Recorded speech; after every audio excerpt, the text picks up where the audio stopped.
बस एक बार मुड़ के देखला तू हमरे ओर, बस एक बार मुड़ के देखला तू हमरे ओर।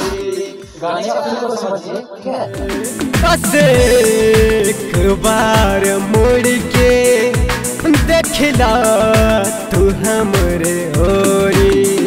जात बाड़ू जात बाड़ू जात बाड़ू छोड़ के। अभी भी फील नहीं आया, सबको अभी सर बताएंगे, ठीक है कैसे करना है। आप शब्दों की गहराई को नहीं समझ पा रहे हैं, आप शब्दों की गहराई को समझिए और फिर गाइए। ऐसा गाइए जैसे कि किसी आशिक के साथ पहले ऐसा हुआ हो, घटित हुआ है।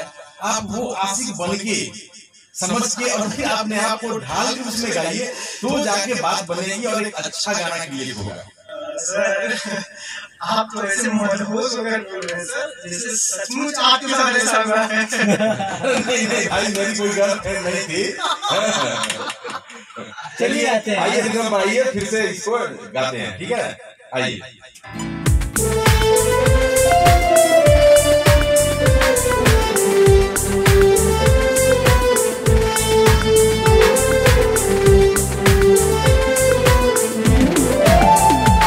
बस एक बार मुड़ के देखला तू हमरे ओर, बस एक बार मुड़ के देखला तू हमरे ओर।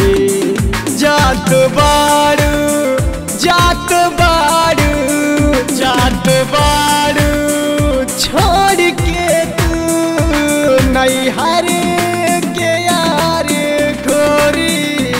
बस एक बार मुड़ के देखला तू हमरे ओरी, बस एक बार मुड़ के